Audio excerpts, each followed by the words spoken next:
जैसा कि आप लोगों को ये विदित है कि आज बहुजन समाज पार्टी के जन्मदाता एवं संस्थापक मान्यवर श्री कांशीराम जी की 19वीं पुण्यतिथि है। हालांकि आप लोगों को ये भी मालूम है कि इनके सम्मान में बनाए गए इस स्थल के कुछ हिस्सों की समय से मरम्मत नहीं होने की वजह से आप लोग भी पिछले कुछ समय से यहाँ इनकी प्रतिमा पर अपने पुष्प अर्पित नहीं कर पा रहे थे। वर्तमान राज्य सरकार की भी बहुत बहुत आभारी है और इसलिए आभारी है क्योंकि इस स्थल को देखने वाले लोगों के टिकटों का इकट्ठा हुआ पैसा पूर्व की रही सपा सरकार की तरह वर्तमान भाजपा की राज्य सरकार ने इसे दबाकर नहीं रखा है। लेकिन दुख की बात यह है कि जब वर्तमान भाजपा की सरकार से पहले यहाँ सपा की सरकार थी तो सपा की सरकार ने उस टिकट के पैसे को दबा कर रखा, एक पैसा खर्च नहीं किया इनके रख रखाव पर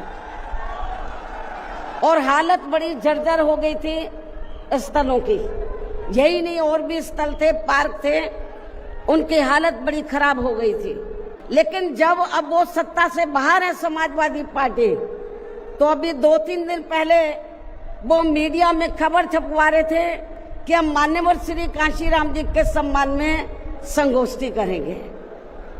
लेकिन जब वो सरकार में रहते हैं तो ना उन्हें पीडीए याद आता है और ना मान्यवर श्री कांशीराम जी की जयंती और ना ही पुण्यतिथि उनको याद आती है। आरक्षण दिए जाने के मामले में भी सपा की रही सरकार ने यहाँ दलितों, आदिवासियों एवं अन्य पिछड़े वर्गों के लोगों के साथ हमेशा पक्षपात वाला रवैया ही अपनाया है।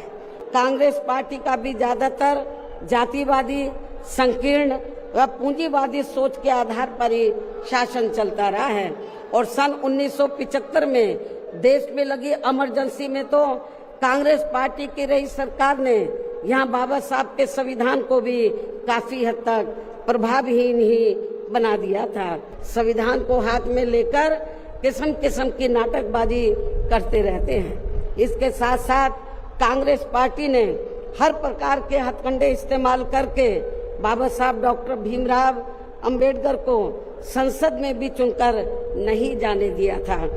इसके अलावा केंद्र में इसी कांग्रेस पार्टी की रही सरकार ने भारतीय संविधान के मूल निर्माता एवं उपेक्षित वर्गों के मसीहा परम पूज्य बाबा साहब डॉक्टर भीमराव अंबेडकर को भारत रत्न की उपाधि से भी सम्मानित नहीं किया था।